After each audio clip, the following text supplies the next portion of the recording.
స్వచ్ఛమైన నాణ్యమైన గౌదర్పార్ పూజా ఉత్పత్తులు www.gaudarpar.com ద్వారా ఆన్లైన్ లో ఆర్డర్ చేయండి. మీ ఇంటిని దేవాలయంగా మార్చుకోండి. నమస్తే రమ్మగారు. నమస్తే జయ. రమ్మగారు, మనము బౌద్ధ జాతక కథలు కొన్ని చెప్పుకున్నాం. అలాంటి కథ ఏదైనా? ధర్మపథం కథలని పుస్తకం కూడా ఒకటి ఉంది. అవును, బాగుంటుంది. మంచి మంచి కథలని కొన్ని కథలు చెప్పాం కదా మనం. విశాఖ అని ఒక అమ్మాయి.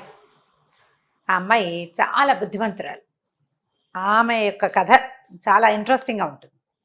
ఈ విశాఖ చాలా ధనవంతుడైన ఒక అత్యద్భుతమైన వ్యాపారవేత్త కుమార్తెట. పిల్లకి 15 ఏళ్ళు వయసు ఉన్నప్పుడు ఒక చోటకి దీనికి వెళ్ళారు. జాతర లాంటిది చూడడానికి వెళ్ళారు. ఆమె స్నేహితురాళ్ళు అందరూ చెరువు దగ్గర ఏదో జాతర జరిగింది. జరిగేసరికల్లా జాతర అయిపోయింది. తిరిగి వస్తున్నారు. వస్తుంటే వాన వస్తుందట. వాన వస్తుంటే అందరూ పరిగెత్తారు. ఆ అమ్మాయి నడుస్తూ తడుచుకుంటూ వచ్చింది. అక్కడ ఒక పెద్ద మందిరం లాంటిది ఉంది, అంటే తలదాచుకునేందుకు. ఆ మందిరంలో కొంతమంది బ్రాహ్మణులు వాళ్ళంతా నుంచున్నారు. రా తొందరగా రా, తడిసిపోతున్నావని కేకలు పెట్టారు. కానీ అమ్మాయి రాలా, నడుచుకుంటూనే వచ్చింది. వచ్చాక వాళ్ళందరూ కేకలేసారు, ఏమిటట్లా వానకు తడుస్తావు, త్వరగా పరిగెత్తుకుంటూ రావద్దు అంటే అమ్మాయి చెప్పింటే, వాన వచ్చినా వంగుడు వచ్చినా ఒక రాజు పరిగెత్తకూడదు, ఒక పండితుడు పరిగెత్తకూడదు, ఒక స్త్రీ కూడా పరిగెత్తకూడదు. రాజు పరిగెడితే ఎట్లా? పరివారం అంతా పరిగెడుతుంది, రాజు పరిగెత్తకూడదు. వాన రాని ఇంకోటి రాని, రాజు తన హుందాతనానికి తగ్గి ప్రవర్తించకూడదు. స్త్రీ కూడా అంతే, స్త్రీ కూడా అంతే. ఆడవాళ్ళు పరిగెత్తుకొస్తే అసహ్యంగా ఉండదు? అసహ్యంగా ఉంటుందో, అసహ్యంగా ఉంటుంది. నా హుందాతనాన్ని నేను పోగొట్టుకోలేను, వాన కాదు పిడుగులు పడినా నేను నడిచే వస్తాను అనేసరికి వాళ్ళంతా ఆశ్చర్యపోయారు వచ్చిన బ్రాహ్మణులు. అలా ఒక నిమిషం చూసేసరికి ఆ పిల్ల ఎంత సౌందర్యవతో వాళ్ళకి తెలిసింది. 15 ఏళ్ల పిల్ల, చాలా విశాలమైన నేత్రాలు, చక్కటి మొహం. ఆ అమ్మాయి నవ్వుతున్న పలువరస, అది కూడా లక్షణం బాగా ఎట్లా అంటే సాముద్రిక లక్షణాలు మూర్తిభవించినట్టుగా ఉంది పిల్ల, చాలా అందగత్తె. అయితే వీళ్ళు సంతోషించారు. పిల్ల ఎంత బాగుంది, ఎంత అంటే ఉదాత్తమైన లక్షణాలు ఉన్నాయి అమ్మాయి దగ్గర. ఎట్లా ప్రవర్తించాలి అనేది ఎంత బాగా చెప్పింది అంటే, పిల్ల చాలా మంచి ఉత్తమ వంశంలో పుట్టిందని అనుకుని, అమ్మాయి నీ పేరేమిటి ఏదైనా అడిగారు. నేను విశాఖ పలాని వ్యాపారస్తుడు కూర్చుని. వీళ్ళు శ్రావస్తి నగరానికి చెందిన మిగారుడనే ఒక వ్యాపారవేత్త ద్వారా వచ్చారు. వాళ్ళ అబ్బాయి పుణ్యవర్ధనుడు, ఆయన కొడుకు పేరు. ఆ పుణ్యవర్ధనుడికి ఒక అందమైన చక్కటి మంచి వంశంలో పుట్టిన పిల్ల కావాలని ఆయన కొంతమంది బ్రాహ్మణులకి చెప్పాడు. పాత రోజుల్లో అట్లా చేసేవాళ్ళు. వాళ్ళు ఈ పిల్ల వాళ్ళకి చాలా నచ్చింది. పైగా ఒక ఉత్తమ వంశానికి చెందిన ఆడపిల్లకు ఉండవలసినటువంటి అన్ని లక్షణాలు ఉన్నాయి. ఈ పిల్ల మంచి హుందా అయిన పిల్ల. సరే వీళ్ళు ఏం చేశారు, మాట్లాడి వివాహం చేశారు. అయితే వీళ్ళు ముందు నుంచి ఈ అమ్మాయికి బౌద్ధం మీద ఆసక్తి ఎక్కువ. తండ్రి బౌద్ధ మతాన్ని ఆరామాలకి వాటికి డబ్బులు ఇచ్చేవాడు. బుద్ధుని ప్రబోధాలు వినేవాళ్ళు. వివాహం అయ్యాక వాళ్ళ అమ్మాయికి 10 మంచి మాటలు చెప్పేట తండ్రి. అమ్మాయి, బయట ఉన్న అగ్నిని ఇంట్లోకి తీసుకురావద్దు, ఇంట్లో అగ్నిని బయట వాళ్ళకి చూపించద్దు, నీకు ఇచ్చేవాడికి పెట్టు, ఇవ్వలేని వాడికి పెట్టు. ఇచ్చేవాడికి ఇవ్వు, ఇవ్వలేని వాడికి ఇవ్వు. గృహదేవతల్ని పూజించు, అగ్నిని పూజించాలి. ఇలాంటివి చెప్పాడు. ఆయన భావాలు ఏంటంటే, బయట వాళ్ళ వ్యవహారాలు విషయాలు ఏవి నువ్వు వినద్దు, అది చుట్టుపక్కల వాళ్ళ మాటలు వినకు, నీ ఇంట్లో విషయాలు బయట వాళ్ళకి చెప్పకు, ఇచ్చిపుచ్చుకునే ధోరణితో ఉండు ప్రతి వాళ్ళతోటి. తిరిగి ఇవ్వలేని వాళ్ళు కొంతమంది ఉంటారు పేదవాళ్ళు, వాళ్ళకి ఇచ్చేసేయి, వాళ్ళకి ఇవ్వు. ఇచ్చిపుచ్చుకునే వాళ్ళకి ఇవ్వు, ఇవ్వలేని వాడికి ఇవ్వు.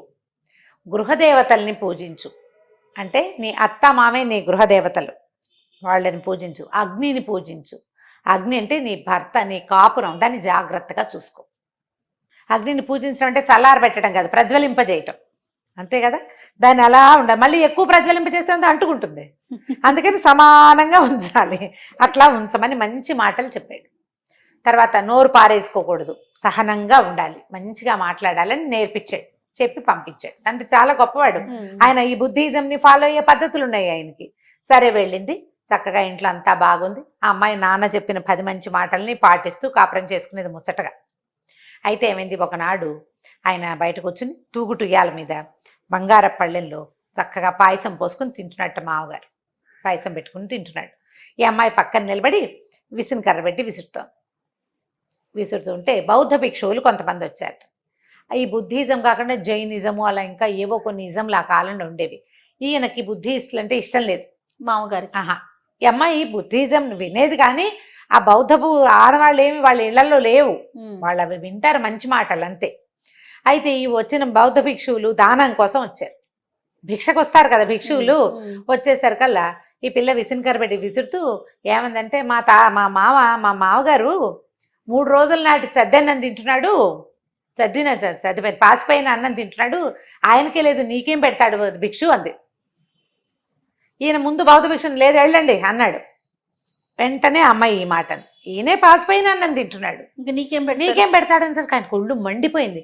దీని దుంపదేగా కావాలని పిల్లలు తెచ్చుకుంటే బంగారపు ఉయ్యాల్లో కూర్చున్నారు, బంగారపు కంచం వేడి వేడి పాయసం పొగొస్తోందని విసురుతోంది పక్కన నుంచి. ఇంత మాట అంటుందా, ఇంత మాట అంటుందా? మామగారిని పట్టుకు ఒళ్ళు మండిపోయింది ఆయనకి.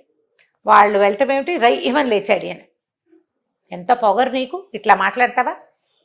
పాసిపోయిన అన్నం తింటున్నాను నేను, వేడి పాయసం వేడిగా ఉంటాను కదా నువ్వు విసురుతున్నావు అనేసరికల్లా అమ్మాయికి అంది. అమ్మాయి ఏమందంటే దాన్ని ఏమనాలి, తాత తండ్రుల నాటిది తింటున్నావు నువ్వు, అది పాసిపోలా? పాసిపోయింది. ఎవ్వరికీ పెట్టని అన్నం, అశుద్ధాన్నం, అదేగా నువ్వు తింటున్నావు. నువ్వు పంచవు, పురాతనమైన ఆస్తి నీది. పురాతనమైన ఆస్తి అంటే పాచిది చద్దిది, దాన్ని పంచుతూ ఉంటే ఫ్రెష్ అవుతుంది. స్టాగ్నేట్ చేస్తే మొన్న ఉండి నన్ను ఇవాళకి ఏమవుతుంది, మొన్నటి డబ్బు ఇవాళకి పాచి డబ్బే కదా.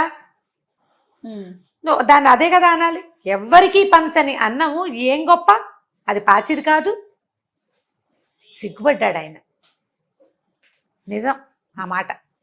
భిక్షుకుని లేదంట నువ్వు వెండి కంచంలో బంగారు కంచంలో పాయసం తింటూ వాకిట్లో భిక్షుకు నువ్వేం పాయసం పెట్టక్కర్లా, గుప్పెడు బియ్యం పెడితే పట్టుకెళ్ళిపోతాడు.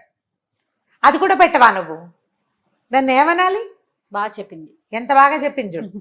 అనేసరికల్లా ఆయన తగ్గిపోయాడు. తగ్గి ఇక మెల్లిగా బౌద్ధ భిక్షువులకి బియ్యం ఇవి ఇవ్వడం మొదలుపెట్టాడు. బౌద్ధారామాలకి కూడా ఇవ్వడం మొదలుపెట్టాడు. ఆయన ఇవ్వడం మొదలెట్టాడు. విశాఖకి చాలా మంచి లక్షణాలు ఉన్నాయి. ఆ అమ్మాయి క్రమంగా ఏం చేసేదంటే ప్రతి వాళ్ళకి మంచి మాటలు చెప్పటం. ఆ పిల్లకి తెలివిగా మాట్లాడుతుందని తెలుసుకున్నారు వాళ్ళు. క్రమంగా తమ ఇళ్లలోంచి కూడా బౌద్ధారామాలకి భోజనం పంపించడము, బుద్ధిజంని కొంచెం ప్రోత్సహించడము మొదలు పెట్టారనమాట. ఒకసారి ఏమైందంటే ఈ అమ్మాయి జేతవనానికి వెళ్ళింది బుద్ధిని దర్శనం చేసుకోవటం కోసం.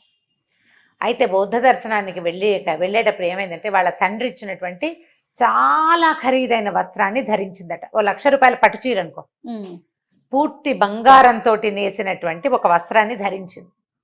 ధరించి ఆరామానికి వెళ్ళాక ఆయనకి ఏమనిపించింది, శాక్యమునిని దర్శించడం ఇంత ఖరీదైన బట్టలతోట. ఆయన నిరాడంబరంగా ఒక్క చీవరంతో ఉంటాడు కదా, ఇంత పెద్దగా బట్ట కట్టుకోవటం ఏమిటని ఆలోచించి ఆ చీరని తీసేసి ఒక మామూలు సాదా చీర, లేతరంగు చీర ఒకటి కట్టుకుని పని మనిషికి ఇచ్చింది. దాసికి జాగ్రత్త పెట్టు, వెళ్ళేటప్పుడు తీసుకుందానిలే అని. ఆరామంలో ఓ పక్కన పెట్టారు. వాళ్ళకి ఇచ్చిన రూమ్లో కాసేపు కూర్చుని బట్టలు మార్చేసుకుని స్వామి బుద్ధుడిని చూసింది, దర్శనం చేసుకుంది, మాట్లాడింది. దీంతో అంటే ఆ అమ్మాయి వస్తూ పోతూ ఉండటంతో ఇక్కడ వీళ్ళ బుద్ధిస్ట్ పద్ధతుల్లో కూడా కొన్ని పద్ధతుల్లో మార్పులు వచ్చినాయట. వీటి కోసం పోట్లాడకూడదు, వీటి కోసం మార్చకూడదు, ఇలా చేయాలి అని ఆ అమ్మాయి తన తెలివితేటలు ప్రదర్శించేది అక్కడ కూడా. అయితే దర్శనం అయిపోయింది, వెళ్ళొస్తానని చెప్పింది, బయలుదేరింది. ఇంటికి వెళ్ళే దారిలో పనమ్మాయి గుర్తొచ్చింది. అమ్మా మర్చిపోయిన మీ పట్టుచీర అక్కడే వదిలిపెట్టానమ్మా అంతే అనేసరికల్లా వెనక్కి పంపించింది. నువ్వు ఒక పని చేయి, ఇది గనక ఆ వస్త్రాన్ని ఆనందుల వారు తీస్తే అక్కడే వదిలిపెట్టొచ్చే, ఎవరు ముట్టుకోకపోతేనే నా చీర పట్టుకురమ్మని. పని మనిషి వెనక్కి వెళ్ళి, ఆనందుడు అంటే ఈ బుద్ధిస్టు దీన్ని అంటే ఆరామాన్ని నడిపే ఆయన అనమాట. ఆయన అప్పటికే అది చూశాడు, చూసి బుద్ధుడికి చూపించాడు, బుద్ధ భగవానుడికి. ఆయన ఏమన్నాడు, విశాఖది అయి ఉంటుంది, వెనక్కి వస్తుందిలే తీసుకోవడానికి, ఇంత ఖరీదైంది ఆమెదే అయి ఉంటుంది, ఇచ్చేయండి అన్నాడు. పని అమ్మాయి వెళ్ళి చూసేసరికల్లా ఆ చీర ఆనందుల వారి చేతిలో ఉంది. చెప్పేసరికల్లా విశాఖ మళ్ళీ వెనక్కి వచ్చింది. మీరు ముట్టుకున్నారు కాబట్టి ఈ వస్త్రం నేను తీసుకోను, మీరు మీ చేతిలోకి వస్తే అది ఆరామానిదే ఆ వస్త్రం, నేను తీసుకోను. ఏం చేసుకుంటారు ఆరామం వాళ్ళు ఆ వస్త్రాన్ని? అయితే ఈ వస్త్రాన్ని అమ్ముదాం, దాంతో వచ్చిన డబ్బుని ఆరామానికి ఉపయోగించుదాం. చాలా ఖరీదైన వస్త్రం. అంత ఖరీదైన వస్త్రాన్ని కొనడానికి శ్రావస్తిలో ఒక్క స్త్రీ ముందుకు రాలేదట. అంత ఖరీదు, అంత డబ్బులున్న అమ్మాయి. అయితే ఆ వస్త్రాన్ని తన తండ్రి ఏ రేటు కొన్నాడో ఆ రేటుకి విశాఖే కొనుక్కుంది. ఆ డబ్బు మొత్తాన్ని ఆరామానికి ఇచ్చిందట. ఇచ్చి ఆరామాన్ని చాలా పెద్దది చేసింది.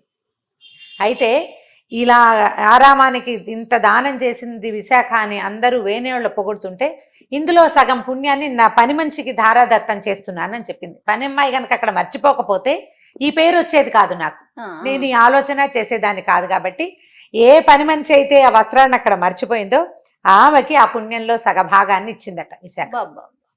భలే అద్భుతంగా అనిపిస్తుంది కదా.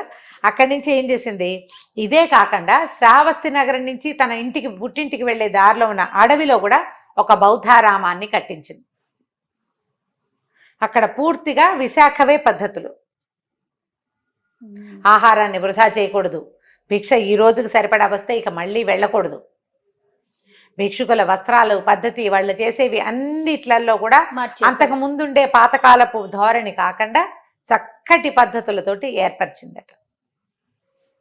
ఈ విశాఖ గురించి ఎంతో అద్భుతమైంది ఈ అమ్మాయిని చాలా బుద్ధ భగవానుడు మెచ్చుకునేవాడట. ఆమె కట్టించిన ఆరామంలోనే ఆయన తాలూకు ఈ మొత్తం దాంట్లో 6 వర్ష ఋతువులు ఆ ఆరామంలోనే గడిపారట బుద్ధ భగవానుడు. విశాఖ చేయించినటువంటి ఆరామంలో 6 వర్షాకాలాలు, అంటే 6 సంవత్సరాల పాటు ఆయన ప్రతి సంవత్సరం వర్షాకాలము అదే ఆరామంలో ఉండేవాడనమాట.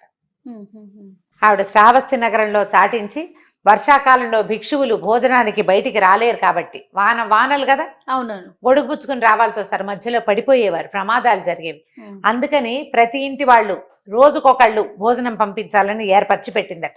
వర్షాకాలం మొత్తం వర్షాలు తగ్గాకే భిక్షువులు భిక్షకు వస్తారు. ఆ భిక్ష కూడా మీరు ఎంత ఇవ్వగలిగితే అంత అక్కడికి పంపించండి అని చెప్పి వీళ్ళు బళ్ళల్లో వేసి ఒక బండి ఇచ్చి పంపించేస్తే సరిపోతుంది, ప్రతి భిక్షువు భిక్షకి రాకుండా. అట్లా విశేషమైన ఏర్పాట్లు చేస్తట. బుద్ధ భగవానుడు ఎంతో మెచ్చుకునేవాడట విశాఖను.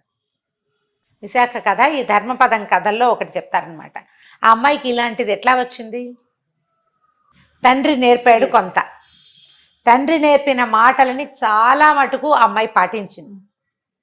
తండ్రి గీసిన గీతలు దాటాల, ఒక్కసారే దాటింది. మామగారి పట్ల దురుసుగా మాట్లాడింది అంతే, ఆ ఒకసారి తప్ప ఎప్పుడూ ఆ అమ్మాయి అట్లా ప్రవర్తించలేదు. కేవలము ఆ భిక్షుకుల్ని కేకలేశాడు ఆయన, భిక్షువుని, అందుకని చెప్పింది కానీ అంతకంటే కాదు. ఇలాంటి కథలు ఎందుకు చెప్పుకుంటామంటే, తండ్రులు మంచి మాటలు చెప్పాలి కూతుళ్ళకి, తల్లులు కాదు. తండ్రి చెప్పాలి, తల్లులు పని నేర్పించాలి. తండ్రులు చెప్పిన మాట బాగా వింటారమ్మా అమ్మాయిలు. అవునండి, మంచి మాటలు చెప్పాలి, సరి అయిన ప్రవర్తన. అమ్మ ఇలా చెయ్యి, ఇలా చెయ్యొద్దు అని నాన్న చెబితే కూతురు వింటుంది. వాళ్ళ వల్లే సంసారాలు బాగుంటాయి. ఆమె పేరు ఇప్పటికీ బౌద్ధ జాతక కథల్లో వినపడుతుంది చూడు. ఇవాళ మనం కూడా చెప్పుకున్నాం, చాలా బాగుంటుంది, మంచి కథ. చదివినప్పుడల్లా భలే సరదా వస్తుంది నాకు. ఆ కాలంలో కూడా ఇట్లాంటి పద్ధతులు ఉన్నాయి అని అనిపిస్తుంది. పద్ధతులు ఉండటం ఒక ఎత్తు అయితే తను పాటించారు, అదే అమ్మాయి పాటించింది. అవును, చాలా బాగుంది రమ్మగారు. నమస్తే అండి. నమస్తే.